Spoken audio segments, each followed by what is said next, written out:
Hello दोस्तों, आपका स्वागत है हमारे यूट्यूब चैनल पर। आशा करते हैं कि आप लोग सब अच्छे होंगे। हम बीएड के प्रीवियस ईयर्स के क्वेश्चन को सॉल्व करेंगे, समझेंगे। अगर आप जानते होंगे कि बीएड में कुल 2 प्रश्न पत्र होते हैं। कुल कितने प्रश्न पत्र होते हैं? 2 प्रश्न पत्र होते हैं। अगर प्रश्न पत्र को देखा जाएगा तो इसमें क्या होता है, 2 पालियों में होता है। मतलब एक फर्स्ट पेपर आपका होगा और एक आपका क्या होगा, सेकेंड पेपर। फर्स्ट पेपर जो होगा वो सभी के लिए कंपलसरी होगा, वो चाहे साइंस का स्टूडेंट हो, चाहे वो आर्ट्स का स्टूडेंट हो और चाहे वो कॉमर्स का स्टूडेंट हो। सबके लिए क्या होगा, वो समान आपको पेपर्स देने रहेंगे। मतलब होता है फर्स्ट पेपर में आपको क्या होगा, 50 क्वेश्चन आपके क्या रहेंगे, जीएस के रहेंगे और 50 क्वेश्चन आपके हिंदी के, 50 क्वेश्चन आपके हिंदी के, 50 क्वेश्चन हिंदी के, 50 क्वेश्चन जीए के। मतलब कि कुल आपको 100 क्वेश्चन होगा। प्रत्येक क्वेश्चन आपको 2 मार्क्स का होगा। कितने नंबर्स का होंगे? 2 नंबर्स के। मतलब होगा फर्स्ट पेपर आपका क्या होगा, 200 नंबर के। और सेकेंड पेपर भी क्या होगा, सेकेंड पेपर में क्या होगा कि आपका जो रीजनिंग का जो पोर्शन होगा, जो अभिरुचि होती है, वो जो सेकेंड पेपर होगा उसमें सेकेंड पेपर में जो अभिरुचि होगी वो 50 क्वेश्चन आपको दिया जाएगा। 50 क्वेश्चन में से आपको क्या होगा, 50 क्वेश्चन वो पूरा आपको कराया जाएगा। 50 क्वेश्चन आपको पूरा करना रहता है। लेकिन उसी में एक और खंड रहता है, साइंस के लिए अलग रहता है, आर्ट के लिए अलग रहता है और कॉमर्स के लिए व्यक्तियों के लिए क्या होता है, अलग होता है, सब स्टूडेंट के लिए। तो अगर देखा जाएगा, और आपको पता होगा कि इसमें 1/3 आपको क्या है, नेगेटिव मार्क्स भी है। अगर आप क्वेश्चन करेंगे, अगर आपके 3 क्वेश्चन गलत होंगे तो आपके 1 मार्क्स आपका क्या होगा, एक क्वेश्चन कट जाएगा। तो अगर देखा जाएगा तो हम इसमें आपका ध्यान रखेंगे, प्रथम प्रश्न पत्र जो आपका यहाँ लिखा गया है, प्रथम प्रश्न पत्र है। प्रथम प्रश्न पत्र के क्वेश्चनों को हल करेंगे, समझेंगे क्या क्या आपके प्रीवियस ईयर का आपका जो देखेंगे। ये जो आपका प्रीवियस ईयर का क्वेश्चन है ये आपका 2022 का है। ये क्या है, 2022 के प्रीवियस को क्वेश्चन को हम लोग सॉल्व करेंगे। चलेंगे आगे क्वेश्चन की तरफ हम लोग डायरेक्ट बढ़ते हैं कि क्वेश्चन देखेंगे। यहाँ क्वेश्चन आपके लगे हुए हैं, क्वेश्चन को करेंगे, समझेंगे। लिखा गया है कि पूर्व वैदिक आर्यों का धर्म प्रमुखता था। आपका ऑप्शन है भक्ति, मूर्ति पूजा, यज्ञ या प्रकृति पूजा, या यज्ञ या प्रकृति पूजा या भक्ति। तो अगर आपको आंसर पता होगा तो जरूर करिएगा। तो आपको बता दें कि जो पूर्व वैदिक जो था, तो आपको बता दें कि वैदिक काल 2 भागों में बटा था। कितने भागों में बटा था? 2 कालों में बटा था। तो वैदिक को एक आपका बटा था उत्तर वैदिक में और आपका एक पूर्व वैदिक में। पूर्व वैदिक वाले वो व्यक्ति थे, वो क्या करते थे, प्रकृति पूजा और क्या करते थे, यज्ञ पर ज़्यादा जोर देते थे। ठीक है, इसका जो आंसर होगा वो क्या होगा, सी होगा। चलेंगे अगले क्वेश्चन की तरफ बढ़ेंगे। भारत में किस स्थल की खुदाई में लौह धातु की प्रचलन प्राचीनतम प्रमाण मिलते हैं? तो आपको बता दें कि भारत में जो क्या होता है, जो अवस्थित था, उत्तर प्रदेश में एक स्थान है जो क्या है, अतरंजी खेड़ा। क्या है? अतरंजी खेड़ा है। यहाँ पर लोहे का प्रमाण मिलता है जो एटा जनपद के पास है। कहाँ पर? एटा जनपद के पास है। इसका आंसर क्या होगा, बी होगा। चलेंगे अगले क्वेश्चन की तरफ देखेंगे। दिल्ली की कुबत उल इस्लाम मस्जिद के प्रांगण में उन्नति प्रसिद्ध लौह स्तंभ किसकी स्मृति में बना था? तो आपको बता दें कि यह जो लौह था, यह चंद्रगुप्त द्वितीय के द्वारा हुड़ों पर जब विजय प्राप्त किया गया था, तब यह क्या हुआ था कि लौह स्तंभ को बनाया गया था।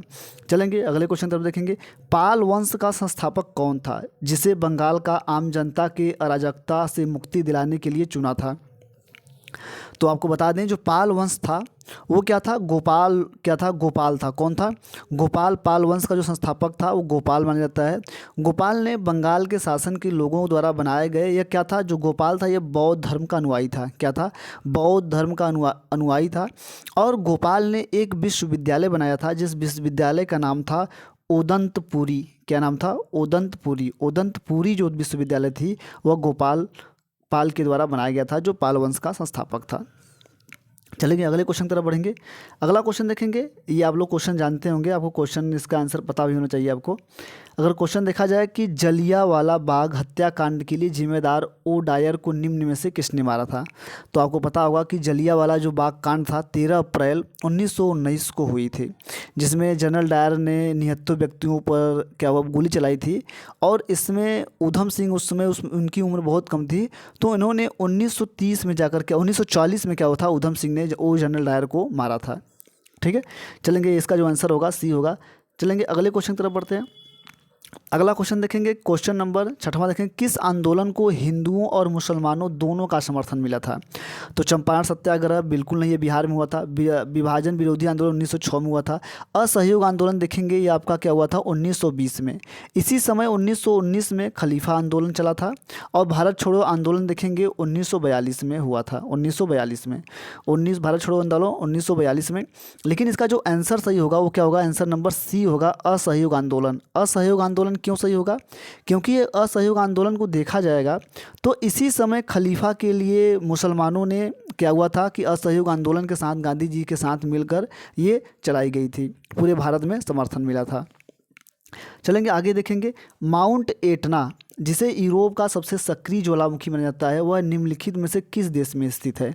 तो माउंट एटना जो है वो क्या है, यूरोप महाद्वीप में स्थित है। ये क्या है, इटली में। कहाँ पर है ये?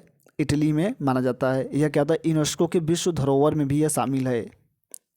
चलेंगे, निम्नलिखित में से कौन सी एक आग्नेय चट्टान नहीं है? निम्नलिखित में से कौन सी एक आग्नेय चट्टान नहीं है? अगर इसका आंसर आपको पता होगा तो आपको बता दें, जो इसका इसी को हम लोग नाइस को हम लोग नीस भी बोलते हैं। क्या बोलते हैं? नीस भी बोलते हैं, इसे नीस भी बोलते हैं। यह एक आग्नेय चट्टान नहीं है। यह क्या है, एक अवसादी चट्टान या रूपांतरी चट्टान है। ठीक है, चलेंगे अगले क्वेश्चन की तरफ बढ़ेंगे। अगला क्वेश्चन देखेंगे कि क्वेश्चन लिखा गया है कि भारतीय वानस्पतिक सर्वेक्षण बॉटेनिकल सर्वे ऑफ इंडिया का मुख्यालय कहाँ है? तो जो इसका मुख्यालय है वो कहाँ है? कोलकाता में स्थित है। कहाँ स्थित है? कोलकाता में। यह 13 फरवरी 1890 में इसका स्थापना किया गया था। 1890 में, 13 फरवरी 1890 में इसकी स्थापना की गई थी। चलेंगे अगला देखेंगे, मानस राष्ट्रीय उद्यान, मानस राष्ट्रीय उद्यान नेशनल पार्क कहाँ अवस्थित है? तो ये कहाँ पर है? असम में है। कहाँ पर है? असम में। चलेंगे अगला देखेंगे, क्वेश्चन देखेंगे, भारत में सबसे अधिक जैव विविधता संपन्न क्षेत्र है? तो गंगा का मैदान आप देखेंगे कि अगर ये भारत है, ये गंगा का मैदान वाला क्षेत्र है। ठीक है, ये यहीं पे क्या आपका है, ट्रांस हिमालय देखेंगे, यहीं पे क्या होगा आपका, यहीं ट्रांस हिमालय रहेगा। और यहीं जस्ट नीचे देखेंगे ये आपका क्या है, पश्चिमी घाट है। ये क्या है? पश्चिमी घाट है। और यहाँ पे देखेंगे ये मध्य भारत है। तो पूछा गया है क्वेश्चन, आपसे जो पूछा गया है वो क्वेश्चन पूछा गया है कि आपका सबसे अधिक जैव विविधता पाई जाने वाला क्षेत्र आपका कौन सा है?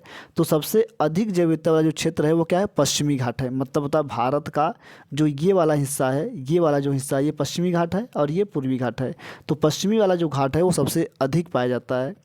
चलेंगे अगले क्वेश्चन तरफ बढ़ेंगे, साइलेंट वैली देखेंगे कि साइलेंट वैली परियोजना निम्नलिखित में से किस राज्य से संबंधित है? उत्तराखंड से है, हिमाचल प्रदेश से है, केरल से है, तमिलनाडु से है। तो आपको बता दें कि जो साइलेंट वैली है, साइलेंट वैली को हम लोग हिंदी में बोलते हैं शांति घाटी। शांति घाटी जो है कहाँ पर है? केरल में है। कहाँ पर है? केरल में है। तो केरल में शांति घाटी में, लेकिन अगर फूलों की घाटी पूछा जाता है तो उत्तराखंड में होता। ठीक है, चलेंगे अगले क्वेश्चन तरफ बढ़ेंगे। क्वेश्चन देखेंगे कि क्वेश्चन है, भारत में नागरिकों के लिए निर्धारित मत देने का न्यूनतम आयु क्या है? न्यूनतम आयु क्या है? तो आपको पता है कि भारत में पहले जो न्यूनतम आयु थी वह 21 वर्ष थी। क्या थी? 21 वर्ष थी। लेकिन इसे 61वें संविधान संशोधन द्वारा ये आयु इसकी घटाकर 18 वर्ष कर दी गई। कितनी कर दी गई? 18 वर्ष कर दी गई। तो जो इसका आंसर होगा वो क्या होगा? ए होगा। क्या होगा? ए। तो अगर आपसे पूछा जाएगा कि बताइए कि 21 वर्ष की आयु को घटाकर 18 वर्ष किया गया तो कौन सा संवैधानिक संशोधन था? वो 61वें संविधान संशोधन था। तो आपको बता दें, जो मत देने का अधिकार है वो जन्म सिद्ध अधिकार नहीं है। मत देने का अधिकार एक संवैधानिक अधिकार है या कानूनी अधिकार है।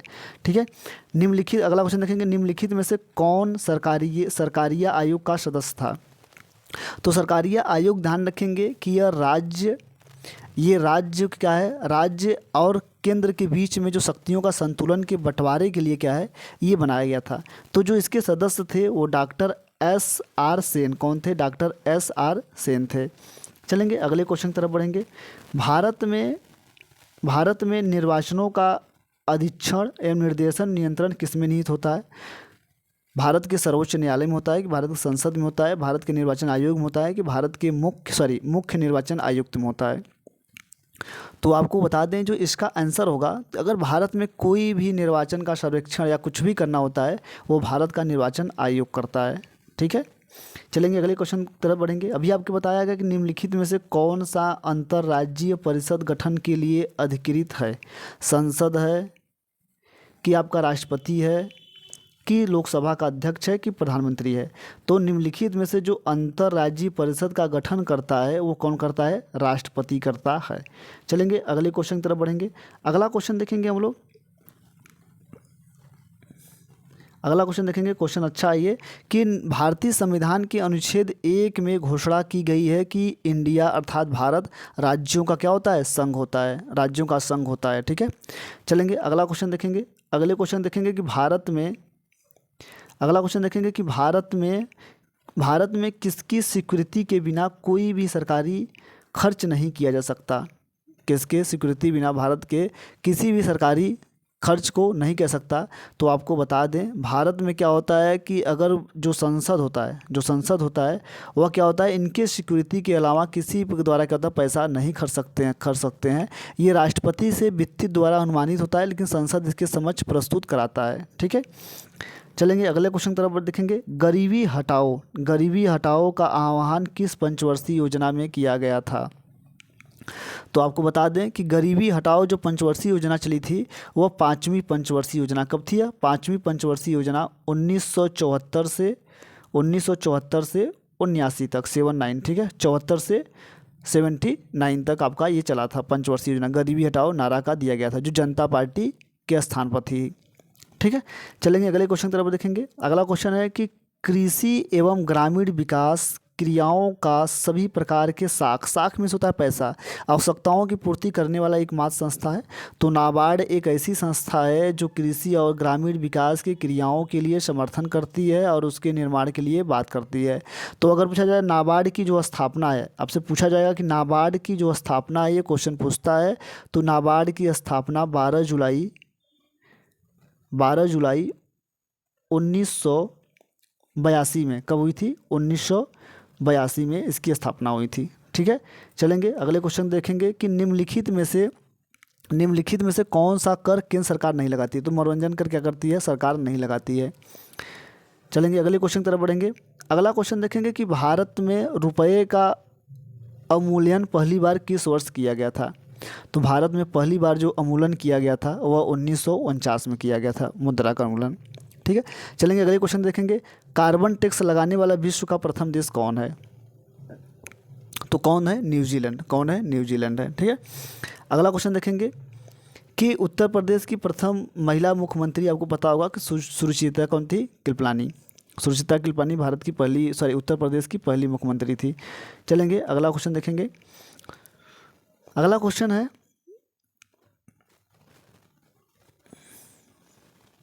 क्वेश्चन है कि किस भारतीय राज्य में गमछा एक सांस्कृतिक प्रतीक है? आपको अगर पता होगा तो आप आंसर करिएगा। तो ध्यान रखेंगे कि गमछा जो गया है वो क्या है? असम की। कहाँ की है? असम की क्या है? गमछा एक प्रजाति है। यहाँ पे क्या होता है? सूती कपड़े से बने हुए सफ़ेद के आयताकार का टुकड़ा होता है, जो असम के परंपरागत रूप से 2 प्रकार के गमछे बन जाते हैं, एक डका और एक कूलम। ठीक है, भारत की सबसे लंबी तटरेखा कौन सी होती है? वो कौन है? गुजरात है। कौन है? गुजरात है। अगला क्वेश्चन देखेंगे कि भारत में, अगला क्वेश्चन है 27 नंबर क्वेश्चन देखेंगे कि भारत में हरित क्रांति के जनक माने जाने वाले नॉर्मन बोरलॉग कहाँ के थे? तो वो कहाँ के थे? यूएसए के थे। कहाँ के थे ये? यूएसए के। ठीक है, चलेंगे अगले क्वेश्चन की तरफ बढ़ेंगे। अगला क्वेश्चन लिखा गया है कि भारत का कौन सा शहर सिटी ऑफ पैलेस कहा जाता है? के नाम से जानते हैं। तो सिटी ऑफ जो पैलेस होता है वो भारत का वह स्थान कौन सा है? मैसूर है। कौन सा है? मैसूर है। मैसूर एक कर्नाटक का शहर है। यहाँ पे क्या होता है? चामुंडी पहाड़ियों के नाम से यह फेमस है, सिटी ऑफ पैलेस। चलेंगे अगले क्वेश्चन देखेंगे कि निम्नलिखित में से कौन सा विश्व का सबसे बड़ा मरुस्थल है? तो सहारा मरुस्थल क्या है? अफ्रीका महाद्वीप में स्थित है, ये आपको पता होगा। चलेंगे अगले क्वेश्चन की तरफ देखेंगे। अगला क्वेश्चन है कि देखेंगे कि आपके पद्मश्री सुदर्शन पटनायक किसके लिए विख्यात हैं? तो जो सुदर्शन पटनायक हैं वो क्या है? बालू का कलाकार, सैंड आर्टिस्ट हैं। ये क्या है कि आपको क्या होता है? बालू से क्या करते हैं? ये कला बनाते हैं, सैंड आर्टिस्ट होते हैं। चलेंगे अगले क्वेश्चन देखेंगे। अगला क्वेश्चन कि आप देखेंगे कि ढींग एक्सप्रेस के नाम से किस खिलाड़ी को जाना जाता है, तो हिमा दास क्या है, उसे ढींग एक्सप्रेस के नाम से जानते हैं। नोबेल पुरस्कार प्रतिवर्ष कहाँ बांटे जाते हैं, तो आपको ये पता होना चाहिए। नोबेल पुरस्कार आपको बता दें कि स्टॉकहोम में बांटे जाते हैं। कहाँ होते हैं, प्रत्येक वर्ष क्या होता है, स्टॉकहोम में बांटे जाते हैं। तो 10 दिसंबर को हमेशा नोबेल फाउंडेशन द्वारा दिया जाता है। लेकिन शांति नोबेल पुरस्कार नॉर्वे के ओस्लो में दिया जाता है, ध्यान रखेंगे इसे। सलीम अली क्या थे, एक क्या थे, विख्यात पक्षी वैज्ञानिक थे। सलीम अली को भारत का हम लोग कहते हैं बर्डमैन बोलते हैं।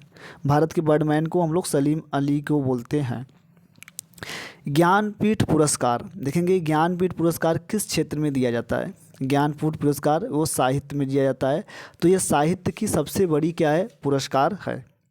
ठीक है, चलेंगे अगले क्वेश्चन देखेंगे कि भारत में सबसे मीठी वाली झील कहाँ है, बुलर झील है। बुलर झील कहाँ पर है, जम्मू कश्मीर में, चिल्का उड़ीसा में है, लोकटक मणिपुर में है, सांभर राजस्थान में है। तो जो आपका आंसर होगा वो क्या आंसर होगा, बी होगा। जो आपका आंसर होगा, आंसर क्या होगा आपका, बी होगा। ठीक है, आंसर आपका क्या होगा, बी होगा। चलेंगे अगले क्वेश्चन की तरफ बढ़ेंगे। अगला क्वेश्चन देखेंगे, मिजोरम की राजधानी आपको पता होनी चाहिए। मिजोरम की अगर राजधानी पूछा जाएगा तो मिजोरम की जो राजधानी होती है वो क्या होती है, आइजोल होती है। क्या होती है, आइजोल होती है। चलेंगे कि जो एजरा कप है, जो एजरा कप है वो क्या है, पोलो से संबंधित है। किससे संबंधित है, पोलो से। चलेंगे अगला क्वेश्चन देखेंगे कि लोकपाल की नियुक्ति करने वाला विश्व का प्रथम देश कौन सा है। तो लोकपाल का जो प्रथम देश है वो कौन सा है, आपका स्वीडन है। अफ्रीका का गांधी आपको पता हो किसे कहता है, नेशनल मंडेला को। क्वेश्चन नंबर 39 नेशनल मंडेला है। तो अगर आप देखेंगे क्वेश्चन नंबर 40 देखेंगे कि ऑल इंडिया रेडियो की स्थापना, ऑल इंडिया रेडियो की स्थापना 1936 में की गई थी। ऑल इंडिया रेडियो की स्थापना 1936 में की गई थी। अगला देखेंगे, भारत में राष्ट्रीय गान के रचयिता रविन्द्रनाथ टैगोर थे, ये आपको पता होगा। ये क्या इसे भारतीय संविधान में 24 जनवरी 1950 को स्वीकृत किया गया था। 42 नंबर देखेंगे, क्वेश्चन नंबर 42 नंबर देखेंगे कि भारत में किस राज्य में मलखंभ को अपना राज्य खेल घोषित किया गया है। तो मध्य प्रदेश जो मध्य प्रदेश है वो क्या है, मलखंभ को अपना एक क्या है, राज्य का अपना खेल घोषित किया है। इसमें क्या होता है, खिलाड़ी लकड़ी से एक ऊर्ध्वाधर खम्भे या रस्सी की तरह करतस करते हुए दिखाई देते हैं। ठीक है, करतब करते हुए दिखाई देते हैं। चलेंगे देखेंगे कि संगकड़ों को आईसी चिप प्राय बने होते हैं, वो किसके बने होते हैं, शेलकान के बने होते हैं। किसके बने होते हैं, शेलकान के बने होते हैं। चलेंगे अगले क्वेश्चन देखेंगे, अनुपम क्या है। अनुपम एक क्या है, सुपर कंप्यूटर है। अनुपम क्या है, एक सुपर कंप्यूटर है जो क्या है, भाभा परमाणु अनुसंधान केंद्र के द्वारा बनाया गया है। ठीक है, न्यूनतम मेमोरी, क्वेश्चन आपका 45 नंबर अब क्वेश्चन है आपका कि न्यूनतम मेमोरी साइज चुनिए। न्यूनतम क्या होता है, सबसे न्यूनतम साइज क्या होती है, केबी होती है। क्या होती है, केबी होती है। जावा को किस कंपनी ने विकसित किया था, तो सन माइक्रो सिस्टम ने किया था। किसने किया था, सन माइक्रो सिस्टम ने किया था। चलेंगे अगले क्वेश्चन की तरफ बढ़ेंगे। अगला क्वेश्चन देखेंगे कि तीसरे राष्ट्रीय जल पुरस्कार में सर्वश्रेष्ठ राज्य श्रेणी में किस राज्य को किया गया था। तो उत्तर प्रदेश जो क्या था आपका, सबसे प्रथम स्थान पर था। 2018 से शुरू किया गया था राष्ट्रीय जल पुरस्कार। तो भारत का अमृत सरोवर किस शहर के ग्राम पंचायत ने पूरा किया। तो जो रायपुर है ये छत्तीसगढ़ में है, जो आपका है ये अमृत सरोवर सबसे पहले पूरा किया था। चलेंगे अगले क्वेश्चन की तरफ बढ़ेंगे। अगला क्वेश्चन देखेंगे, अगला क्वेश्चन जो लास्ट के 2 क्वेश्चन है आपके कि किस राज्य ने भारत में पहला राज्य स्तरीय पक्षी एटलस तैयार किया था। तो केरल ने क्या किया, पहला 22 जनवरी 2022 को पहली बार क्या किया था कि भौगोलिक सीमाओं का नमूना लेकर प्रयास करके वह क्या गया, पक्षियों की एटलस तैयार किया गया। फिर लिखा गया कि कौन सा देश बहु पक्षी अभ्यास मिलन 2022 की मेज़बानी कर रहा था। तो आपका जो मेज़बानी पूछा जाएगा तो कौन था, भारत था। कौन था, भारत था। ठीक है, ये हमारे क्या थे, जीएस के जो 50 क्वेश्चन कंपलसरी थे, ये हमारे क्वेश्चन थे 2022 के। अगर आपको आगे देखना रहेगा तो आपको इसके बाद आपको मिलेगा हिंदी मिलेगा। क्या मिलेगा, हिंदी मिलेगा, जिसके लिए हम आपको कल इसका वीडियो बनाएंगे जिसमें आपको 50 क्वेश्चन रहेगा। आशा करते हैं अगर आपको हमारा वीडियो अच्छा लगा हो तो अपने दोस्तों के साथ ज़रूर शेयर करें, और हमारे चैनल पर अगर नए हो तो हमारे चैनल को जरूर सब्सक्राइब। धन्यवाद, थैंक यू।